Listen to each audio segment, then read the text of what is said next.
Good to see you in the chat. Well, I think we're about ready to go. Yes. If everyone can hear us, that's perfect. I guess the first thing, if people get bored with us and want to go faster, I wanted to put this link here at the very beginning, and I'm going to zoom in. I realize the resolution of my screen is a little too big. So bit.ly Web Street has this outline of the entire doc that we're going to do today. So it's a long one, this document. We'll see how far we can get through it today. We have a lot of exciting things planned. And the other key message is that the first 30 minutes, so until 12:30 Pacific, it will be for beginners to understand how to use the basics of A-frame, and then we'll get into the more fun stuff, the main part, which is the actual street component. Yes, awesome. So we're putting that stuff in the chat. Okay, we're doing great. So I'm going to go ahead and start with the introduction here. And today we're going to be imagining safer streets using WebXR, and we'll do some quick introductions. Like Aishigul said, my name is Kieran. This is not my day job. My day job is doing marketing for video APIs. So I work for a company called Bitmovin, and we help make streaming better on the internet. And you use us behind the scenes somewhere for your favorite apps that you watch TV on. And then I've been a hobbyist, I guess, about all this A-frame WebXR stuff. And I'm really passionate about safer streets. And I'm trying to combine those things together today. And then Aishigul, do you want to say a little bit about your background? Sure. For folks that haven't met you? Hi, everyone. My name is Aishigul. I work for Microsoft as a cloud developer advocate. And I'm also the co-chair of W3's Immersive-web, where we define the specs. And yeah, I'm happy to see everyone. I'm happy to see the interest on WebXR. And very excited about Kieran's. Yeah, I'm impressed by how many people are interested in this topic. So that's great. And I have a little bit of coffee. I'm all ready to go. So why are we doing this? There's kind of two main reasons that are coming together. One is that I think it's helpful to do a reintroduction to WebXR for the groups that maybe haven't seen it before. And instead of talking about games and entertainment use cases that we see a lot in the VR and XR industry, I thought it'd be really fun to focus on a specific industry use case or something for making the world a better place. So I thought that was a fun thing. And that's the second part. So there's an issue with the way that our transportation infrastructure is created, at least in the United States. And that issue is that most of the software tools that professionals use are closed source, and they're very expensive proprietary applications that normal people can't afford. So as a result, it's not accessible to people, and it's very complicated. And so then you have a feeling of, well, how can I possibly, as a layperson, improve the world around me if I have to have a professional degree and access to all this software? Oh, Kieran, sorry. Somebody said they lost the sound again. Yeah. Okay. Let's see. Can you say something? Testing 1, 2, 3. Okay. Oh yeah, I hear audio coming through the stream. Okay, cool. Thank you. Yeah, cool. So that's the background. Why are we doing this? So what are we building today? This is supposed to be the exciting sneak preview of what we'll be able to put together as a group, and that we're going to be guiding everyone on this stream. I'm used to saying webinars. Everyone on the stream, how to build this for yourself and to customize it. So here's a little sneak preview. There's a lot going on in the scene. So this presentation was not just a presentation, it's actually an A-frame scene. And what you're seeing here is a component called the Mapbox Component that is allowing us to actually see a satellite view of an intersection here in San Francisco at 17th and Folsom. And so this will be our kind of test case or example for this presentation today. And so what we're doing is actually creating a presentation using these 3D tools. So we can zoom in. And then what's exciting is that we're actually going to see the current conditions. So this is the street structure as it is today with 2 bike lanes. And it's hard to see. We'll get into more details, but there's parking on both sides and then 2 drive lanes. So you can do all sorts of things. We can change the camera view here. And then we'll go back up and we'll see, this is an example use case, some proposed new conditions. So what if we were able to have larger bike facilities with protection? So I'll go down a little bit lower, and you can actually see that there's some safe hit posts. And I didn't have enough time for this, but you can actually animate all the vehicles and all sorts of things. And we're going to learn those tools today, so you can make a presentation like this and also have alternate ways to interact with it, such as VR or AR. So this is just a little taste of what is possible to build. And we're going to go introduce all these possibilities to you. So I'm going to go back to this document. That is the kind of outline for us today. A couple more housekeeping things. So just like I mentioned, for the next 20 minutes or so, we're going to do beginner intro to web development and A-frame. And then after that, we're going to get into much more detail about the specific components around street improvements. You guys can ask questions at any time. No, Mike, you did not miss much. We're still going through the intro. We have a code of conduct for all of our in-person and virtual meetups. You can read that there. And then for the tools that you'll need, we'll just have links that you can access through your browser. So there's no specific software that you need to download. And this document that is linked from the chat has all the links that you'll need.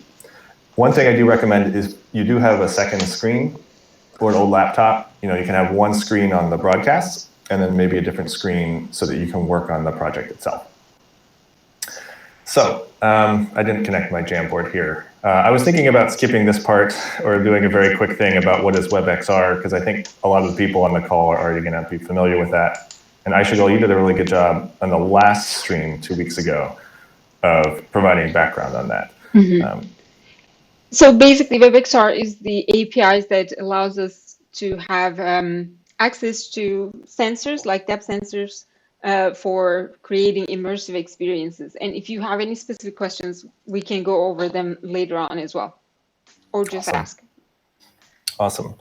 And I'm going to grab my iPad for just a second so I can write. It'll be just 1 minute. Cool. Meanwhile, if you have any of the questions about the WebXR APIs, I can answer now.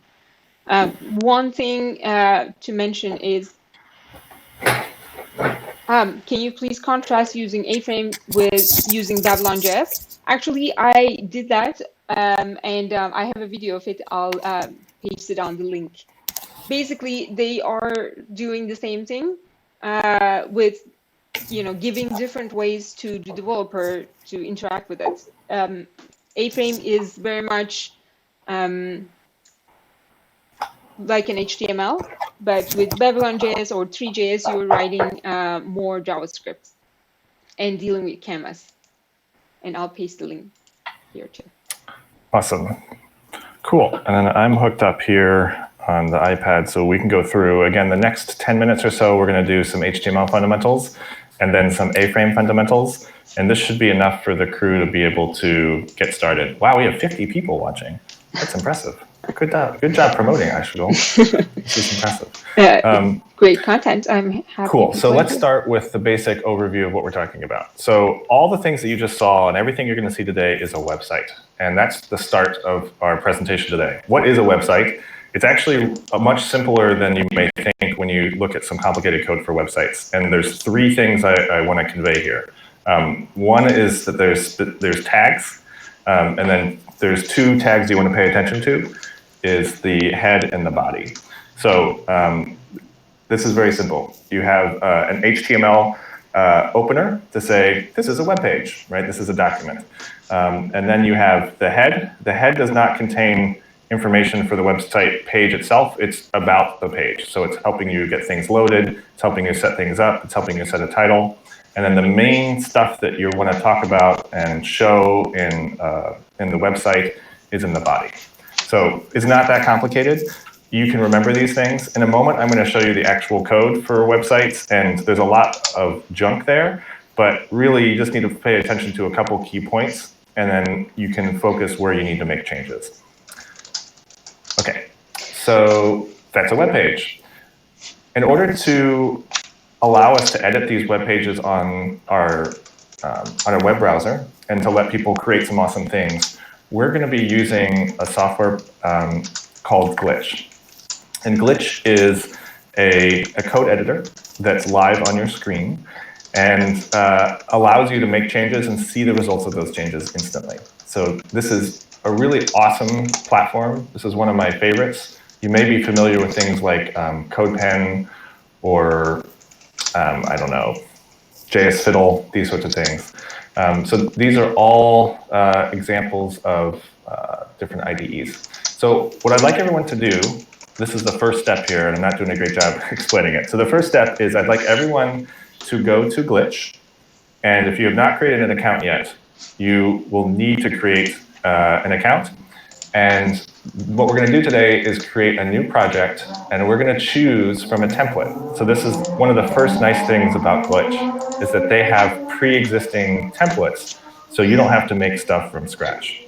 And this is a big secret about web development, which is you don't do things from scratch. You're going to be copying off of other people. So if you're new to web development, this is a good lesson. So we're going to go ahead and click on Make That New Website. And I'm going to pause for a second while it loads. And please, if anybody has any questions, even if it's as simple as how do I create a new account, we are there in the chat to help you get started. One question was the problem with A-Frame is it's not backward compatible sometimes.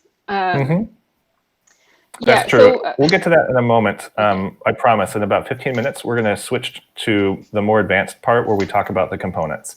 And exactly that. We'll talk about versioning. And yes, we will be using A-Frame to display 360 photos also later in this. So that's a good question. And that is an issue with open source components, is that they do become out of date and then they need some help. So we will get into that. For now, we're going to stay at the website level. We're not even into the 3D yet. I hope that folks were able to, yes, so once you create an account, you do tap on New Project, and then you should see an option for, so I'll see that. So there's 3 options usually, and the one we're going to use today is Hello Web Page. So I'll give folks a second. While folks are still logging in and creating that, you'll notice a couple things. So I want to highlight what's on this page. First of all, there's a file list on the left side. So these are all the different files. Up at the top is the name of your project. Now you'll notice yours is different if you did it correctly, and it has a funny name. And this is the way of Glitch of at least giving you a default name that sounds kind of funny. Can't see your left side of the screen. So do you all see, do other people see this? I don't know, actually, if you could see the file thing on your screen. Yeah, but if you can move your, oh, maybe it's me. No, I can see it, yes. Okay, yeah, thank you for moving that over a little bit. Let's see. I could also try. Yeah, I'm not sure why the left side is clipping, but you're right. It's a little hard to see the file menu. I have an idea. Let me try representing, but a different way. I'm going to share my entire screen, and this way I can crop it a little bit differently. See if that works. Yeah. Okay. Thank you. Yeah, and then we'll zoom in a little bit so we can see what we're doing. Okay. Thank you for letting us know that it was hard to see that, because it's an important part. We do want to see this menu over here of all the different files in our project, and it is an important part of what we're doing. And then, like I mentioned, it'll come up with a name for the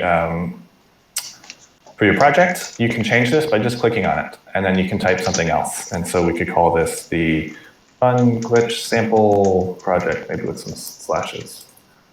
Fun Glitch Sample, something like that. Oops, I got it confused by changing the name too many times. Last edited, we'll sort this way. There we go, Fun Glitch Sample. Let's open it again. There we go. Okay. Other things that I think are helpful to think about with this Glitch project is the show menu. So up here, you see these little glasses? You can look at the website in 2 different ways. You can click on next to the code, and it will show it right there. Or you can click in a new window, and it will open up a new window. and show your application there in full screen. And that's what we're going to do with a lot of these examples today. So I'll keep this over there on the side. I'll make this kind of 50-50. When you create this new project, by default, the first screen that you're looking at is the README file for Glitch. And it has a nice explanation of what these files are. And I'm going to go to the index page. For those that are new to web development, for whatever reason, index.html is the main page that is rendered when you view a website. So even if it's not there in the website, it's the page that is used to render that. And just like we looked at before in the Jamboard, there's HTML, which is a tag that opens and closes. And you know it's a closing tag when you have the little slash there. And then you recognize from before, there's the head and there's the body. And just as a reminder, if you look at the output of the website on the right side, you see that the only thing that we really see is coming from the body. And it's pretty simple. There's a hi there, and there's I'm your cool new web page. So that's the stuff in the body. And then we can ignore some of this in the head. So don't even worry about what this stuff is. It doesn't really need to be there for some browsers anyway. And then there's a couple important concepts up here. One is there's a title for the web page. That's just what appears in the browser. We can ignore CSS for today. But this is a really important one. And that is that in the head, that's the section at the top of the page, that's our opportunity to load new libraries that help our web page do new fancy things. And so we're going to use that to our advantage so that we can add superpowers to our website. So, quick review. The few key tags you should pay attention to. The HTML tags encompass everything. And we'll open up this link again. And then the head is where things like script stuff goes. And then the body is where the main meat of your project will live. I want to show one more feature from Glitch in this interface, and then we're going to go to learn about A-Frame. And that feature is that you can make changes on your code, and it will update it instantly. So let's say, instead of saying hi there, we'll say, this is live. And in just a second, you see that that change was made. And that's a pretty awesome feature. That's one of my favorite parts about why Glitch makes coding so accessible. Now, that can sometimes be annoying. So it is an option to disable that. So that's this option here. So again, I just clicked on the name of my document, or the name of the project. And then at the bottom of this menu, there's a couple options. And if you uncheck that, it will not automatically refresh it. You'd have to click this or click your refresh. So I'm going to turn that back on because I find it helpful, but there might be certain times when you don't want to do that. So that's a heads up. Cool.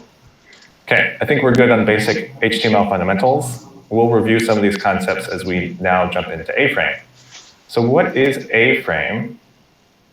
Aisha hinted on this last week at 2 weeks ago when she was going over the different frameworks. So there's a lot of different flavors for creating WebXR experiences. And A-Frame is just one of them. There's others. Babylon.js is a notable one. There's 3JS. 3JS, yeah, and A-Frame is built on top of 3JS.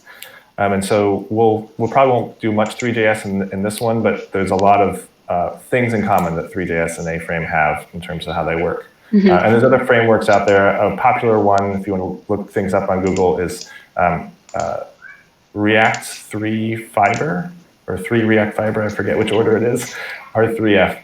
And that's a cool one that some of the kids are playing with these days. But I find A-Frame to be one of the most accessible.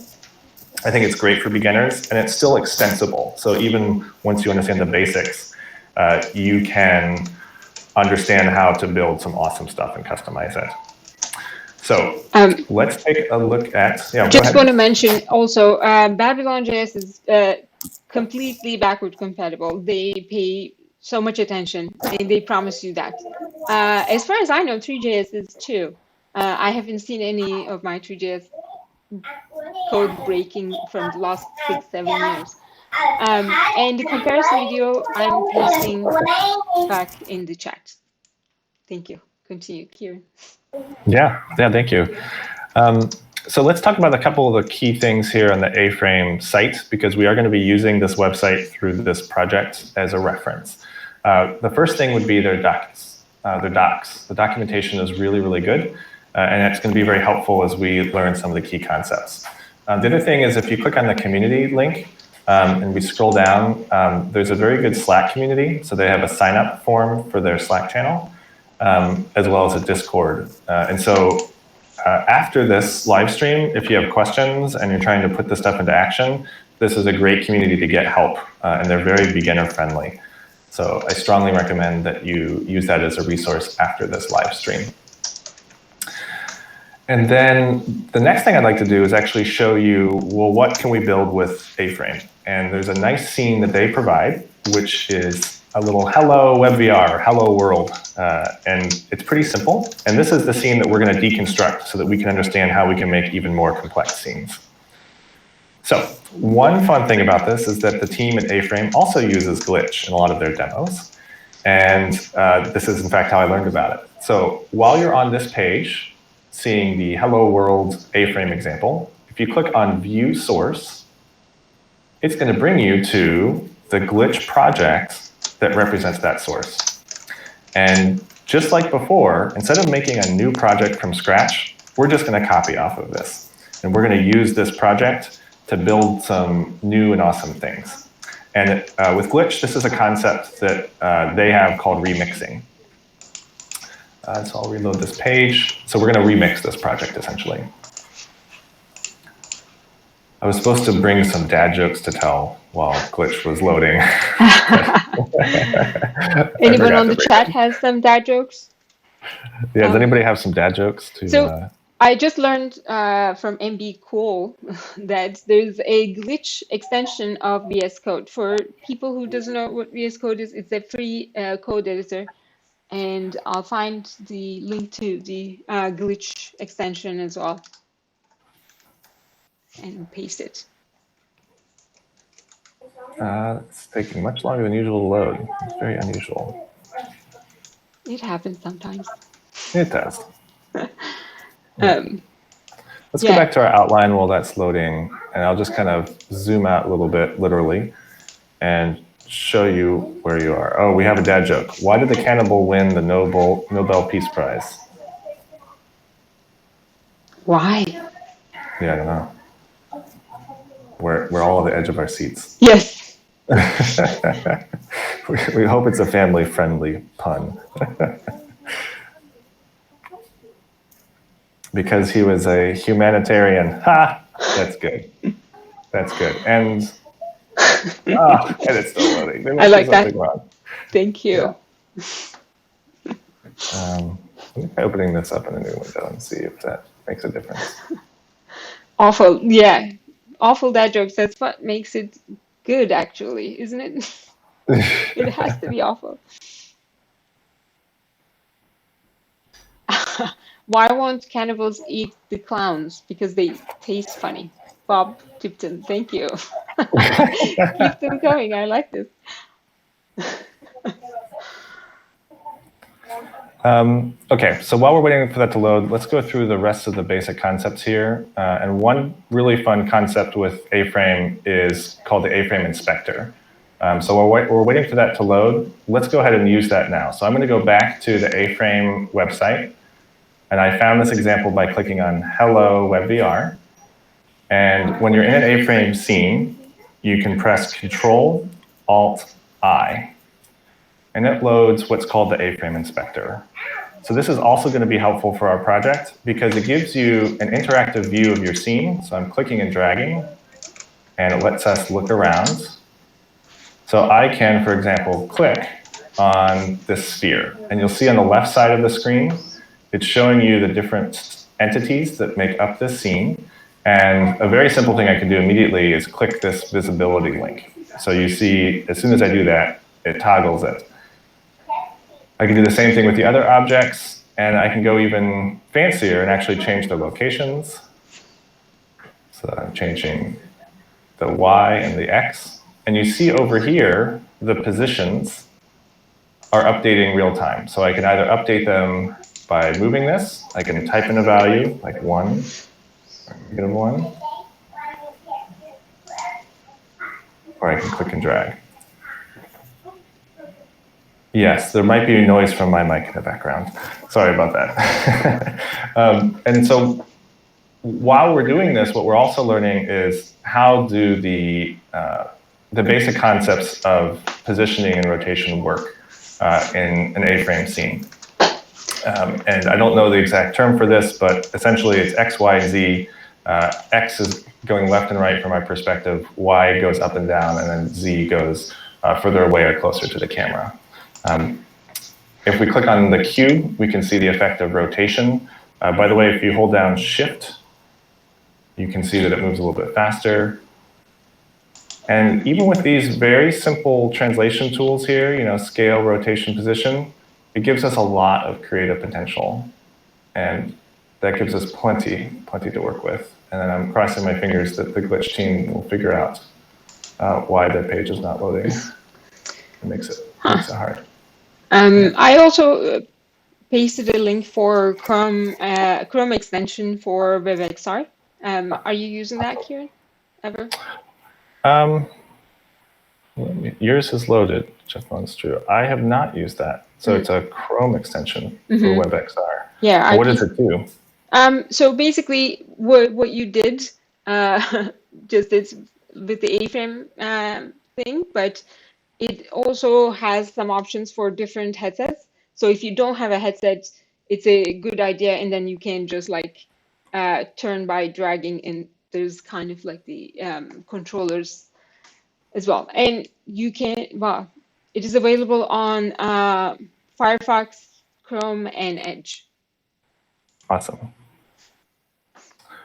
Okay, so let's continue, and we'll let Glitch catch up when it does. One thing to be aware of when it comes to this inspector is that if you're using it with a Glitch project and you make a change, then it will reload the page. Remember, that was that option that we have here. So if you want to be able to modify your code and not reset the inspector, you're going to want to uncheck that. So it's just a helpful tip. And one thing I'd like to do next is add a sky. And so someone on the thread was asking about 360 images. And yes, that is exactly what I would like to do, is to add a sky to this scene. I'm thinking out loud for a second that I may have a copy of this project. I don't know if it's like this A-frame one, there's a problem with its project and it's not loading. So I'm going to load a different one and see if I can show it on my screen.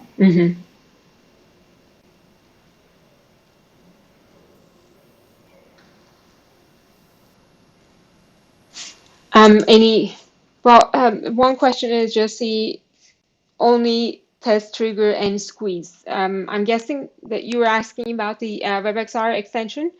I actually haven't tried it. Squeeze or select.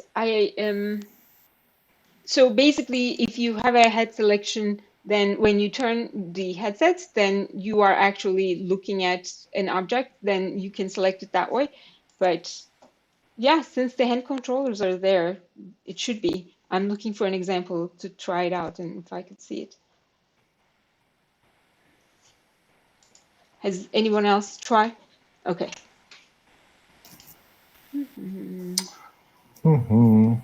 Sorry, folks. This is a pretty critical part of it. I have a hard time knowing what to do without the basic scene. Okay, I have another idea.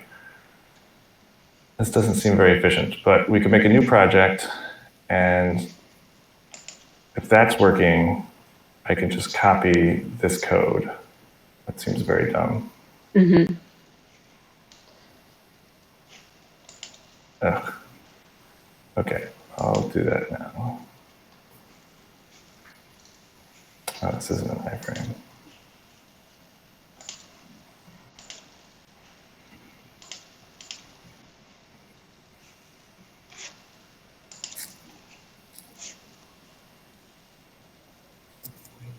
Yeah, I tried opening an incognito. It didn't work. Are we just trying to copy and paste these objects? Basically, I would like a glitch starter scene, and that's what is usually at this URL for A-frame. Does anybody else have a nice URL? Because I think there's a URL that's. This is really annoying.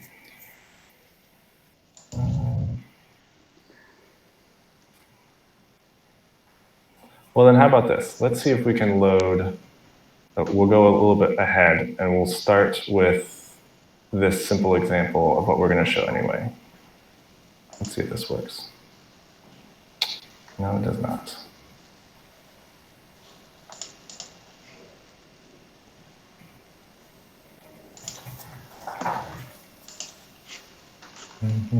Okay, it does seem to work.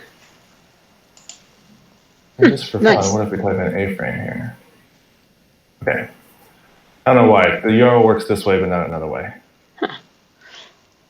Yeah.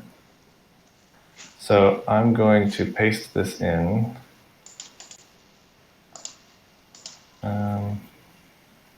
Where should we put this?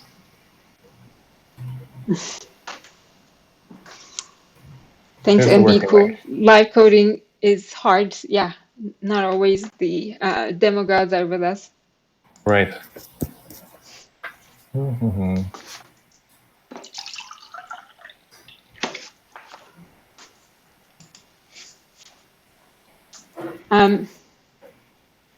Also, if you want to see the code examples, that comparison of A-frame, 3JS, and Babylon.js, I have a link for that one too. If you click next, you'll see the 3JS, Babylon.js, and A-frame code doing the same thing. Awesome. Okay. And this did load, so I'm going to change the links and get back into our groove here. So what I wanted everyone to see was the changes they can make to their actual code that change what we see in the scene. And so I wanted to go through step by step because this is important. The most important thing at the top in the head is the script that's including the A-frame code. So someone else mentioned, hey, you know, sometimes things seem to break with different A-frame versions. And that's true, especially if you're including A-frame on versions where you're just getting the master and things change there but not in your project, then things will break. The nice part about this way we're including it here is that we are essentially locking it to A-frame 1.1, which is a pretty stable recent release. So this does help a lot with backward compatibility so that it's not going to break on you unexpectedly. Next, we go to the body, like we talked about, and we introduce a critical concept called the A-frame scene. And you had a nice visual for this before, Aishagul, where there was the scene, and there's a camera, and there's a light. And these are very basic components of what we're doing in the 3D world here. And so here is where you have an opportunity to define a background color, and the scene includes all the elements of your project. And then each line of code, this is just like a website, is defining these objects in your scene. So we have a line for the box, we have a line for the sphere, we have a line for the cylinder, and then even for the plane on the bottom, like our floor. And just like with the inspector, we can modify the values here. So I could change this to be 2. But in order to do that, I need to remix. So this is that concept of remixing that I was talking about. So I'm going to click remix. And it says, great, I can edit this project here. Awesome. And then I'm crossing my fingers this doesn't take 15 minutes like before. And what we're going to do here is you can see there's a new name. So we'll call this A-frame testing. A-frame testing 3. Okay, so now that we've remixed the project, then we can actually change things. So I'm going to change the location of the box. And now it's actually off of our screen. So I'll change it back. Maybe I'll make it levitate a little bit more. Yep. And then maybe our cylinder, we can make that a little bit higher. So you get the idea. It's pretty simple to be able to create whatever you want by modifying these basic attributes. Now, as we were doing that, I skipped over something which is also important, is that you have your shape or your primitive here, but then you have these things that define different attributes of it. So in HTML, these are called attributes of a tag. In the A-frame world, we're going to call them components. So there's a position component that defines where the object is in space. There's a rotation component that defines its rotation. And there's obviously things like color, or even whether or not it's accepting or sending a shadow. So this is a great start for what we're doing with A-frame. And one last thing I'd like to show is adding a new object to the scene. And what we're going to do is actually add a 360 sky to our scene. And this is going to be helpful for our street project in a moment. So in order to find out, how do we add a sky, let's look at the A-frame documentation for sky. And this is pretty much everything you'll need is going to be here. So I'm going to close this out. There we go. I'm going to click on Get Started. It'll take me to the docs. And I'm going to scroll down on the left, and we're looking on the left side for, we'll use the primitive, a sky. And so it gives you an example of how to use that. And it's also introducing a new concept, and that is assets, which is a place where we can put big files that we want to have as part of our scene. So I'm going to copy and paste these two things, and I'm going to ignore the scene part because we already have that in our code. I'm going to go back to our A-frame scene. I'm going to insert what I just pasted right here. And probably, if we did things correctly, the page won't load. And the reason it won't load is that it doesn't have a sky. It's like, what are you talking about? So it did load, but the sky is black. And so the next step is, how do we upload a sky? And that's another awesome feature of Glitch, which is assets. So right now, there's no assets there. And what we need to find is a nice looking sky. I found an image that's pretty cool. This is an equirectangular picture from the desert. It looks kind of nice. Definitely not San Francisco, but makes you pay attention. But if you want other possible sources for skies, this is a great source from Flickr. It has literally hundreds of photos that you can use that can look really nice as backgrounds. And so you can actually search, and then if I press enter, you can then search by Creative Commons license. And all of these images are usable in your project as long as you give credit. And these are some great background images. So that's a great source for tons of different things that can make your scene look really cool. So again, I want to go open this one. And what I'm going to do is download this. So I'm clicking on the arrow. And I'm going to use the large size. We could use something bigger, but let's just start with something reasonable. So you can see on the bottom of my window, I've downloaded that image. I'm going to go back to our scene in Glitch, our basic A-frame scene, and I'm going to drag that image file right over there. Boom. And I'm going to copy that URL. So now it gave me access to this file. I'm going to click on copy. I'm going to go back to our index. So that's on the left side right here, right? And now I'm going to replace this sky PNG, which was just an example, and I'm going to paste in the link from the asset manager. And now we can see, hey, we have a nice looking background. So that is a great example of adding new functionality by simply adding a couple different lines of code. And we're going to use that same background concept as we get into our street component. Any questions so far? I think now we're ready to go past the beginner stuff and start talking about how we can make awesome streets in WebXR. And that's where we start talking about third-party components. So third-party components. What's awesome about A-frame is that it's extensible. And this means that there are dozens, perhaps hundreds of additional components that people have made that give a scene additional features or capabilities, interaction tools, etc. And one that we're going to look at today, which is very helpful, is a component called orbit controls. Orbit controls are a pretty common way that people are used to interacting with a 3D scene on a 2D screen. So in other words, it lets people very simply navigate around. You may have seen, if you tried, that the default interaction method in this A-frame scene is actually using your keyboard. So if you press W, S, A, or D, it moves you around like a first-person shooter computer game. So it's functional, and you can use that to navigate, but it may not be what your users expect. And again, that's why I find that this orbit controls component is a really solid one. So I included a link here to all these different components in this project from Supermedium, which is the group that maintains A-Frame. And then today, what I'm going to be presenting to you is a new component that I've worked on over the past couple of years called the street component. And so this is where we're going to be able to add a 3D scene. So let's get started by remixing this simple project. And I'm going to erase the other tabs to my right because that's distracting me. Great. I'll close out my email and the meetup stuff so we have a very blank slate. Awesome.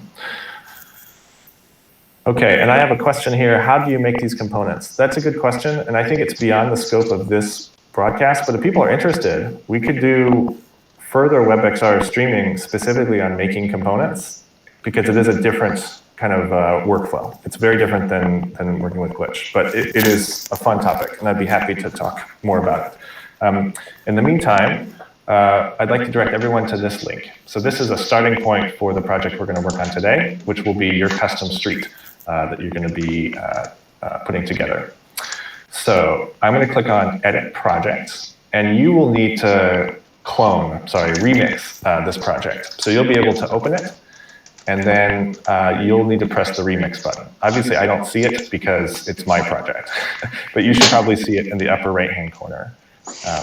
And maybe I will just paste that in. Actually, I'll just type it in here in the chat.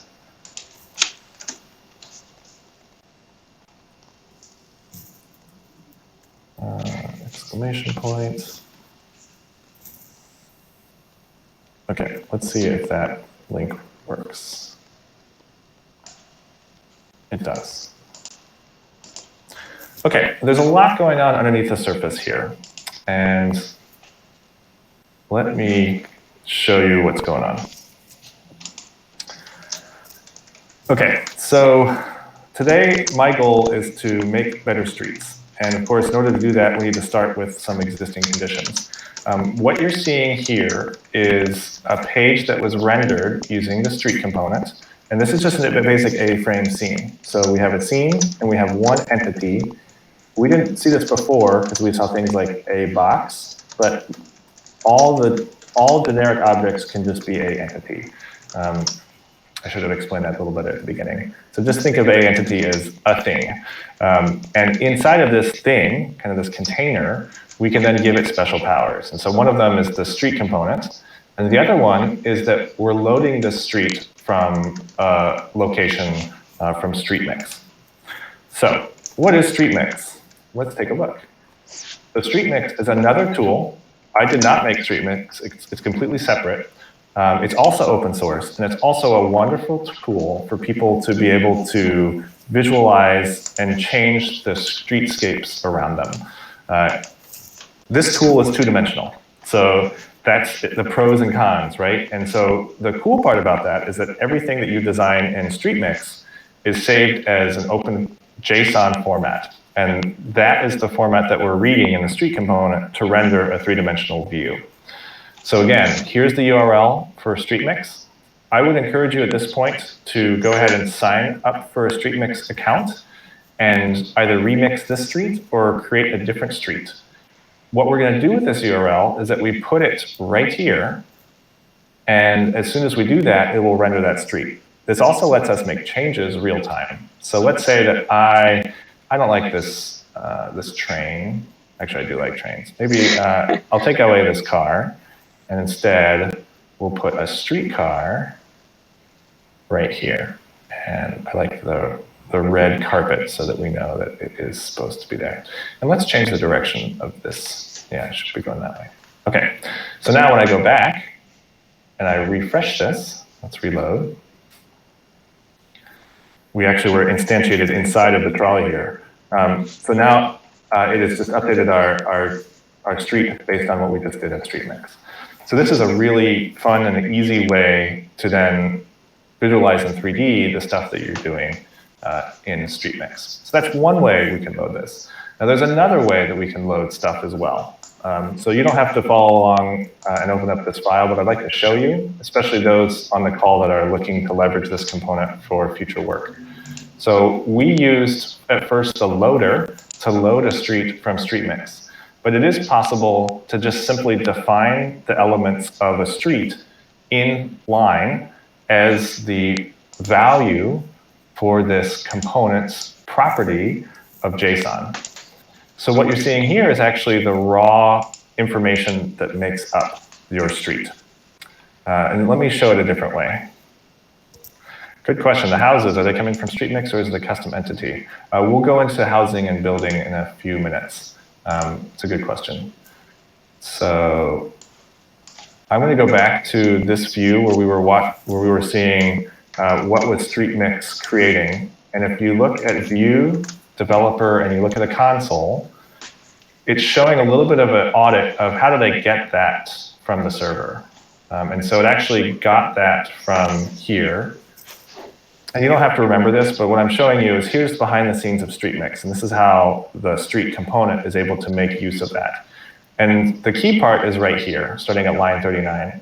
And that is segments. And so essentially, your entire street is defined as sets of segments starting from the left to the right. The default view is that you're looking outbound. So if we again look at the same view, this is looking out. So you can always imagine that you're at the very center of the city and your view is looking outbound. So the mnemonic I use to remember it is that it's been a long day at work. I want to get out of town. And so the StreetMix view by default is outbound. Different cities have different ways that they define outbound and inbound. In San Francisco, it's pretty simple. It's always the orientation from Market Street. So if you're going away from Market Street, that's outbound. If you're going toward Market Street, that's inbound. There's a few exceptions to that, like in the Sunset, but almost all the streets in San Francisco are like that, which makes it pretty easy to understand. So a little bit about this format. Again, each of these segments just defines part of it. So there's a sidewalk, and it's 10 feet.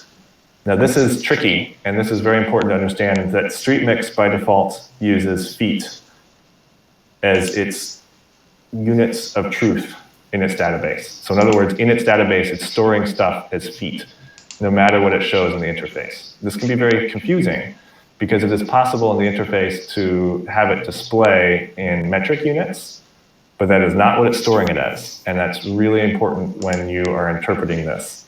Correct, and Roland says A-frame is metric. That's exactly right. So this is why I have made it extremely verbose in here. That's not just segments, but it's StreetMix segments feet, so that we're all reminded of this. Now in the street component, I do all the conversion into metric. So you don't really have to worry about it unless you're editing the JSON directly, and then it's important that you understand that that is all in feet.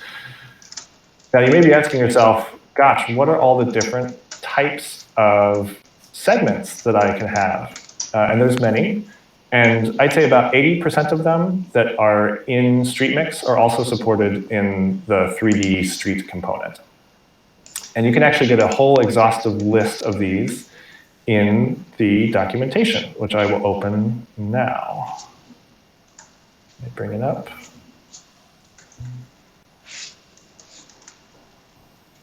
OK, great. So this is a little lengthy. I should probably break it up into different pages. This is the street component API. This is talking about the JSON property that we were talking about. And this is the loader, which takes a URL. And then I'm going to scroll down to show you, here's all the different segment types. So there's sidewalks, there's lights, bike lanes, drive lanes, turn lanes, bus lanes, all sorts of stuff. Again, most of these are supported, but some of them are not. And they're noted here, like I don't have a food truck yet, or scooter drop zone. But these are all things that the community can add if you're interested. And then we'll get to the building variants in a moment. These are the different options you have to put on the right or the left side of the block. And so let's take a look again at this JSON version. That is defined here, what's on the side, by left and right. So if you're using this JSON version and you're typing this in manually, you can say, for example, that on the left, I would like grass. On the right, I think it's parking. I'm going to double check if that's the right syntax. Grass and parking dash lot. OK, parking dash lot. And then if we take a look, there we go. So we have our parking lot and we have our grass over there. You can see lamps, other sorts of things. Another key part of the street component is that it is rendering the striping using a best guess. So you'll notice that in StreetMix, the two-dimensional app, there is no explicit lane striping with the exception of the parking lane. It's just not part of the JSON. So as part of the logic of rendering the scene, the street component does its best job to guess what striping it should have. And this is based on US, what is that, MUTCD standard. So now I'd like to do some different things where we can add some additional components. But before I do that, I think we should take a little break and see how folks are doing and following along and kind of which direction we want to go in. Because we could add additional components. I'm going to bring the agenda back up. We could also keep building our scene and dive deeper into mapping and how we, for example, align scenes with Mapbox to combine your virtual scene with real satellite map data. What would people be interested in? Aisha, what are you interested in? Give me the options one more time. I was going to ask. Yeah, well, let's think. So we could go back to our goal, and I can show people how we made that presentation that you saw at the beginning. So we can go into, and so that requires some different controls, a satellite map, and the presentation component. So that's a pretty practical one. I see components, someone says. Okay, we can keep going and just do those. And then I can show you how I did that. Okay, so let's skip the orbit controls for a moment. I want to go back to the project we originally opened. So ignoring the JSON stuff, it's a closed StreetMix. And we all started with the StreetMix simple. And let's keep going from this. And so I'm going to remix my own project so that I can add some more things to it. And what we're going to do is we're going to add some more components, just like the audience is asking for. But we're going to do so starting from this basic project. So the next component that we could add, we could go ahead and add the orbit controls. I think that would be helpful. So let's take a look at that. How do we do that? So I included a link already to some of the components that we can use. And I showed you this orbit controls. So I'm going to scroll down. And I'm going to look for the suggestion of which script to include. And that's this one right here. This is the orbit control script. So I'm going to copy that, go back to my project I'm working on, and I'm going to paste that in the head. Remember, that's the best place for these scripts so that they load before the rest of the scene loads. So now I have the library for orbit controls, and then I need to add a camera that adds that orbit control component to it. If you don't add a camera to a scene, it's added for you automatically. In this case, we want to define the camera, and then I turn off the WASD controls so that people can't move around with the keyboard. And then I add, and I can take some extraneous things out.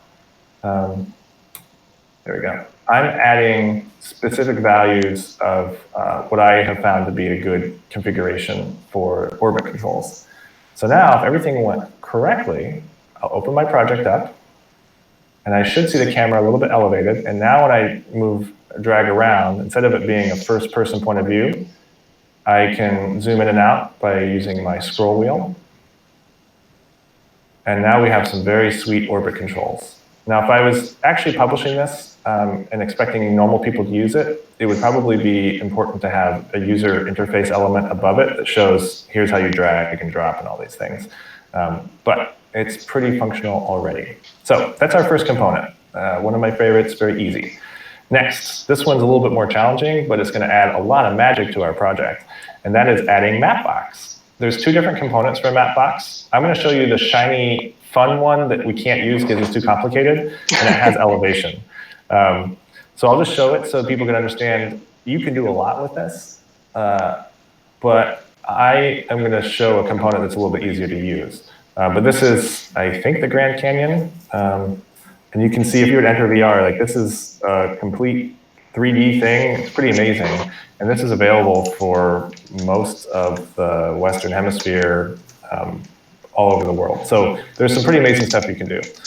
So if you want to go deeper into this, you can look at this component that someone made. This one is the one we're going to use. So this is another component. And I'm going to scroll up to the top. So just like before, what we want to find is what is the link to the Mapbox component that we need to put in our project. So I'm going to copy this. I'm going to go back to the project we're working on. I'm going to paste this in. Great. So now we have the component library is loaded in our page, but it's not being used yet. We need to put an entity in there. I have, let's see, a basic one. Let me put in the one that we have here from the script. So if you click on examples, basic, index, we'll add the one that they have, and then we'll customize it to do what we want it to do. So I'm just going to put this in here, and we'll see what it does. Awesome. So this is what I wanted to have happen. So the Mapbox component is working, but there's a couple things wrong with it. It's in the wrong position. It's vertical. We want it to be a plane like on the ground. It's also not showing a satellite view. It's showing more of that kind of, I don't know, map stylistic view. And we really, I think it looks nicer to have satellite view so it integrates with our scene. So I think this is a good time to whip out our inspector.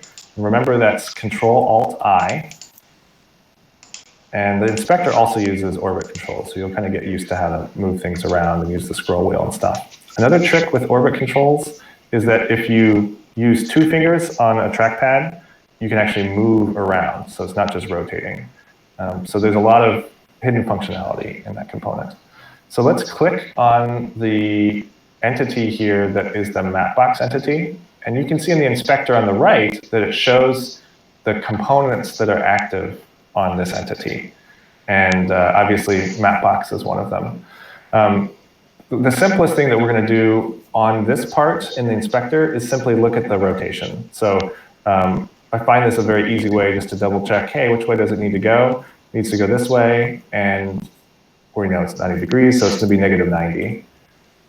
That's pretty simple. And then we can find the right position. That's going to make it kind of be on the ground and not fall through it. And of course, then we would want to scale this up. I'm going to do a small size now, so you get the idea. So this is not done, but you get the picture here, right? You could expand this to be bigger. There's settings in here to change what the map view is using, the tile set, and we'd like it to use satellite.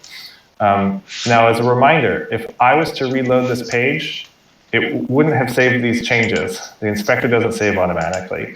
So we would need to copy them over. One thing that I find useful is, I saw the rotation changed. So sometimes I'll literally type it into the URL bar. So you see me at the top, I'll type negative 90, 0, 0. And I'll remember, hey, that's the rotation I want. So I go back in here, and I'm going to add rotation. Boom. Now when I go back, it saved that rotation setting because I put it in glitch, but I forgot to change the position and the scale. And you'll notice that the inspector went away because the page reloads automatically. So that's the double-edged sword of refreshing the app on changes with glitch. Now, I'm not going to get into detail of how, but you can customize and change the zoom levels and the scale and all these things to do what I did at the beginning. And so as a shortcut, I provided a working version already, and that's this one here. And I'm going to kind of switch projects now. I'm going to keep building from this one, so 17th bike lane. So this is actually a real project that I really would like to advocate. So it's not just like a virtual sample. This is a stretch of street that has a lot of bicycle traffic. One interesting thing in San Francisco as a result of COVID-19 is that there are many fewer trips downtown to the central business district, but there are many, many trips within neighborhoods. And people are spending more and more of their time outside of the city core. And this street is a pretty key connector from the east side of the city to the west side of the city. And so let's look at the code for a second, and I'll show you some more information about the project itself. So I'll close this. What's this code? This code is very similar to exactly what we were looking at before that we had created by adding component by component. The big difference is that I spent maybe a half hour to an hour yesterday optimizing some of these Mapbox settings to find exactly the right center, exactly the right zoom level. And then also very important, there's different styles that Mapbox uses. And again, in this case, we're using the satellite style, but there's tons of different variants. This is also a key thing. I can't even get into detail on it right now, but it basically tells you how many pixels to use, and there's a certain balance to have it be the right size for the size you want to use. And like we saw, we need to make it a ground plane, parallel to the ground, so that's why we rotate this -90 degrees. Great, and then just like before, we added our orbit controls, and we have also our street component. And I added some additional things here. I'm taking the ground off of the street component because we're using the satellite view instead. And I also made a new project to talk about the existing conditions on 17th Street. So let's take a look at that in StreetMix. And this is where we get to how can you use these tools for advocacy.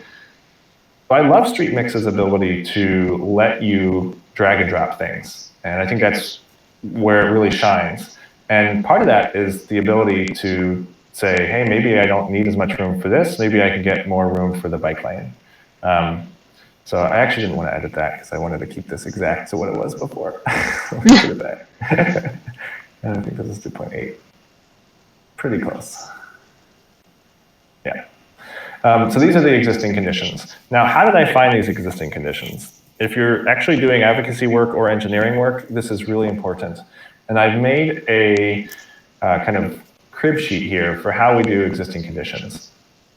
So I use Google Earth, and I'll show you. There's a document that I link in here, and here's the steps. So you open up Google Earth, and what it will show you, and I have a recording of this, which I'll show you, because I think it's easiest. There's a little tool in Google Earth right here, this ruler. Huh. Yep. And so this ruler will let you measure, and so this is 17th Street, and I'm measuring it from the very start of this building here. Okay, come on, get the ruler back on, Kieran. There we go. Okay, so I'm going to click here, and I'm doing the sidewalk. Yep, right there, and then the parking lane. Yep, and then the bike lane. So I'm clicking for each of these, and then the center line, the other drive lane, the bike lane, the other parking, and then the other sidewalk. And at each of these, it increments the distance, right? And I like to record the screen because then I just go back and then I use this to get the different increments along the path. So I'll get something like this. This is exactly what we saw from this video. Then we open up this spreadsheet. This is a little spreadsheet that I put together. And it takes these cumulative width values that we just measured from Google Earth, and then it calculates the individual segment width, which is what we need in order to reconstruct the street. Now, what you'll see is that these are not perfect for a variety of reasons. Google Earth zoom isn't that great. I'm kind of clicking around and not specific. And then also in real life, lane widths aren't some perfect value when they actually get made. And that's okay. But what's funny is that you'll notice when I go back into here, I actually can start, I started kind of finding round numbers, and it adds up pretty well. And you can start seeing things like, oh, it looks like these were intended to be 1.5 meter bike lanes and 2.4 meter parking lanes, and they're consistent on both sides. And it is true that this drive lane is a little bit bigger than this drive lane. And it's because the minibuses use that as one of the routes to go to Mission from their yard. So you actually get a pretty good sense, even from that kind of coarse view, you can get pretty specific and it adds up, right? So this added up pretty well for the existing conditions. And again, all this information is listed in this document. The spreadsheet is here. So you all can do this as an exercise to do your own streets for current conditions. Okay, whew, that's a lot. So we have current conditions, that's working. Let's go back and take a look at what it looks like. Now you'll notice I have this little thing up here. This is the A-frame stats component. So it's a component like any other, and it goes on the scene entity. This is what I use to make sure that there's not too many things in the scene. It's probably beyond the scope of what we'll talk about today. Another big thing that I did yesterday that's just kind of automatically in here, we didn't really talk about it, is how did I align the Mapbox image with the street mix street? And the quick answer is I did it manually. Oh. So essentially, if we zoom out a little bit with the orbit controls, I think the street orientation is something like this or like this, I think is what it actually is. And so then I manually, and I use the inspector, so let's just do that so I can give you a little sense of what I did. Oh, in order to use the inspector, sometimes I need to open this up in a new window and not have it in the same one. Yeah. Okay, so Control-I, I'm gonna zoom out a little bit. Yep, so I'm gonna select the existing conditions street. Yep, and then so imagine it was kind of like this and not rotated, etc. Say like 0. Right, so this is kind of how it looked when I just first put the Mapbox on there. And I used the Mapbox as the source of truth. And again, that was the work I had to do to figure out how to make the Mapbox one-to-one with 1 meter in virtual world like Three.js and A-Frame uses. And so then I just manually eyeballed it. Yeah. Nothing magical here. It's like, oh, not that way. I'll rotate it this way. And I know that I wanted the buildings on the inbound side. So this is like 94. And again, this is the inspector, so it's not saving my changes real time. And then I move this stuff around. And again, I was impressed by how close this aligned. I'm going to reload the page so you can see it. But that also gave me confidence that the Google Earth measurements matched up pretty well to real life, right? And so this is actually pretty good. I'm impressed that it worked this well to get this aligned. Now, there's other things we could do that are probably going to be too much for today because we only have about 20 minutes left. For example, you could take this street, continue it over here. Maybe you'd want to copy it identically, or it might be different because there's a bike share station. There's other things over here on this block. We could also map Folsom Street, which I think would be a good exercise. Folsom Street, this is my opinion, does not need these center turn lanes because they're almost always used as loading zones or illegal parking. And so that actually offers a lot of potential for some protected bike lanes. In fact, maybe even protected lanes that don't come at the expense of parking. Kieran, we have a good question. What do you find are the best sources for investigating, learning, and discovering advanced features of A-Frame? My favorite really is the A-Frame Twitter account is very active about what they're up to, projects that the community is making, as well as the A-Frame Slack channel. There's a nice projects channel in there that shows off what people are doing. Another place you can look is actually in Node Package Manager. You can search for A-Frame. And there's different ways of sorting, but sometimes I am surprised to find things I never knew existed. Like, I don't know what Babia is, but it looks pretty legit and looks like data stuff, and people are downloading it and they're using it. Like, I didn't know that existed. So that's like an easy way to find new stuff.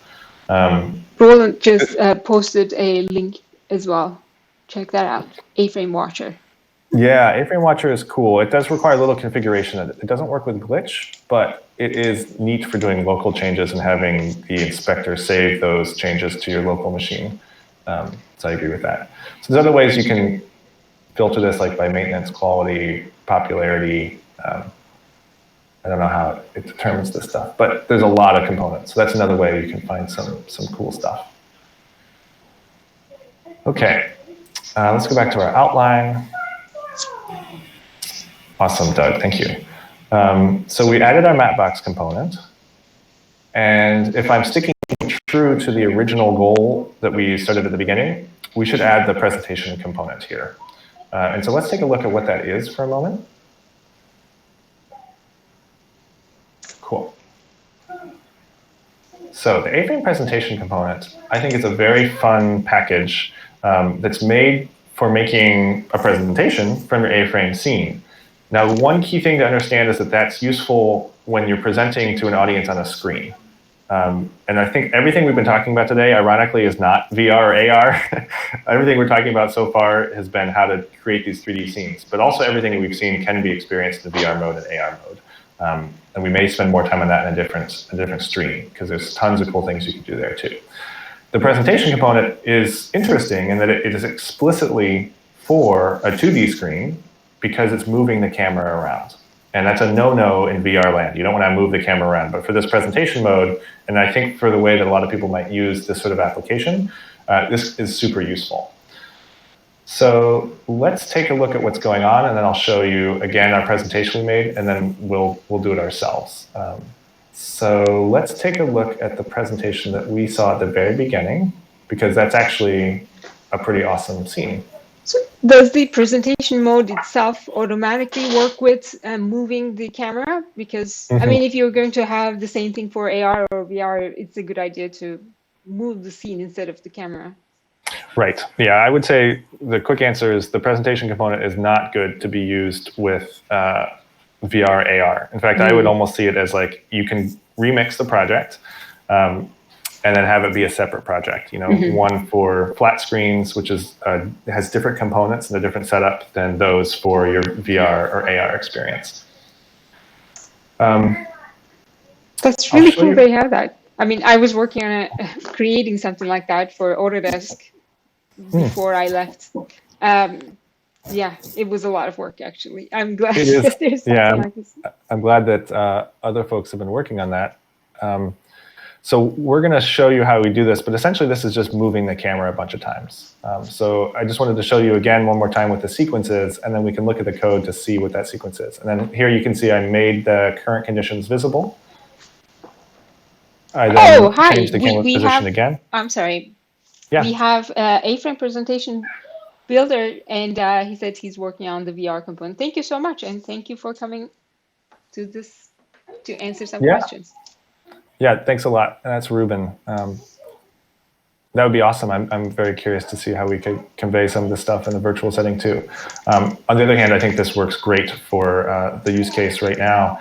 And so you also see now, as part of this presentation component, I swapped out the present conditions with an example of what could future conditions look like, or what would be a proposed project.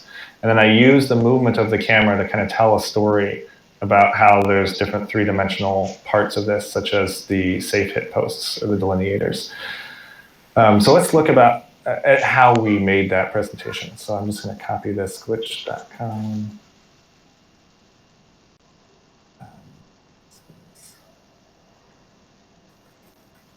And Ruben, when you have the VR stuff, please come and be our guest on the WebXR meetup and show us how it works. That is an example of a component that could have a whole dedicated thing. Like there's so much you can do with that. So this is the source code for the presentation that we started this stream off with. And this is kind of where I'd like to finish things by understanding how this was made. And then making sure that we've covered all the basics of what we had set out to today. So this kind of is like the ultimate project that combines everything we've looked at. So we have our sky here that we added before. We have our existing conditions, which is what we had put in there before. And that points at the street mix URL that I had made. And then we have a proposed conditions, which I start with having visibility set to false, so that there's only one being shown at a time. And of course, that's a different street on street mix. So I had cloned that. Sorry, it keeps jumping over. Here we go. And so that's street number 49, where I have the revised version. And to do that, what I did here is I just went to the existing conditions. I clicked on new street in street mix. And just like glitch, it has the option to start with a copy of that last street. So it's a little hard to see. It's up here. I'm going to click on that. That starts with just what we had, and then I can use it to change things. So what I had changed is that I actually removed parking, which causes lots of problems for NIMBYs, but sorry to be political. And then we will add some delineators. You get the idea. So you guys can do this on your own time, but that's what I had done for the conditions. Really cool. Thank you. Yeah. Okay, so that's how we did the proposed conditions, and that's just another street that we added. This was the Mapbox component which we added, and we reviewed how we did some of those settings. This is the sky, which actually renders the desert scene in San Francisco. And then this is the meat of, actually these two things are the meat for the presentation component. So there's a couple things here. First is the text background. I actually just copied from Ruben's presentation that he did before, and I just changed the text. So there's just some text here. That's another A-frame primitive, and you can set the value of that to the text that you want to be displayed. It did require a lot of manual positioning, but that's something you do with the inspector, and that's just life of working in 3D stuff. And then we have different slides. So where's the magic here? So the magic here is the presentation component, and it has its own primitive. And what I like about it is the concept of slides, because it makes it very easy to tell a story in a specific order. So where do we start? We start with the camera in a position that's showing this text with this gray background, this plane, which is gray, behind the text. And so that's that initial part that you saw where it just has the introduction. And the camera is literally moving 2 meters to the right for every slide, right? So it's slide 1, slide 2, it moves to the right. Slide 3, it moves to the right a little bit more. In fact, we can just see that side by side. It makes a little more sense. Let me get rid of the other tabs here. Okay. Another nice feature of the presentation component is that it does allow you to fix an aspect ratio. Long story short, it's nice because it fits within the dimensions that you would want to make a video, for example, if you wanted to share this on social. So this is the camera moving to the right 2 meters, move to the right 2 more meters, and then it does a really fancy animation. It's going to go really high, so 150 meters of height. It's going to change its rotation so it's looking down, and it's going to take 3 seconds to do that, and it's going to do a little bit of easing as it does so. At the same time, we're going to make the background of this text fade out. So ready? We're going to press the right arrow, and here we go. All right, so that's all it was. Then the only change next is that the camera gets a little closer to the scene. Yeah. And then the next one, it gets even closer. I'm also going to move a little bit to this side, to the right. And I'm going to make the existing conditions street visible. So you see that popped into view. I now see this one. And then this is the one where we go at an angle and we turn the camera a little bit. There we go. Yep. And this is a different view going back up. And then right here, the next slide, I simply swap these. So I say existing conditions visibility is false, and the proposed conditions visibility is true. That's it. And then I have 2 more camera movements. One puts the camera kind of on an angle, so we see a different perspective of the street. And the other one puts it at a lower angle, so we see some of the dimensionality of the fixed delineators. And that's the basic slides. And from there, you can do all sorts of crazy stuff. So if we go to our agenda, this is kind of where I wanted to get to by the end. There's a couple teasers that I can show people. For example, I have been working on signals, including pedestrian signals that are timed correctly. So you can imagine that we could put this inside of our scene, which is especially helpful when we get to intersections. So intersections right now are done manually, and for the street transportation folks on the call, I think that's an important feature set that people are interested in being able to map out and adjust intersections. So this is a key component of that. And so this allows you to actually, similarly to how do we use Google Earth to create actual dimensions, you can also set the actual signal timing so that it's the same as what it is in reality. And yes, Roland, that's using lens flare because I couldn't get Bloom to work. So I just used the lens flare component, and it is just a PNG that looks shiny. But it works surprisingly well. It's kind of a hack. and he was talking about the shininess here you see in the lights, so it gives it a little bit of extra thing. And it kind of looks, I kind of like the look of it when you zoom out. It looks kind of like the bokeh of a out of focus camera. So there's a lot of visual stuff that you can do. So that's traffic signals. I will show an example of how this can be used with augmented reality. So this is taking these are like individual segments, right, from the street. And then that's using the new experimental WebXR from Android Chromium that can recognize images. And this is an example of then using physical materials to actually interact with the scene, right? So that the target audience for this example is actually children, for them to be able to take different components of a streetscape, and instead of trying to use a computer, it's hard for kids sometimes. It's like literally just move them around, and you can see the effect of that on your scene. So that's just one example of how you could use that that's really in cool. AR. You can also just literally render some of these scenes so that you make like a micro version of it.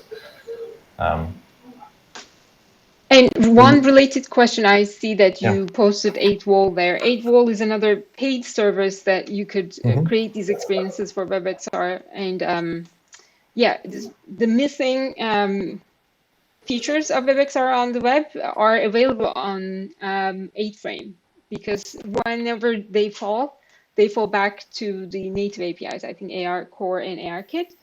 And Babylon.js actually has a new native library to Babylon Native, which does the same thing. So, that's cool.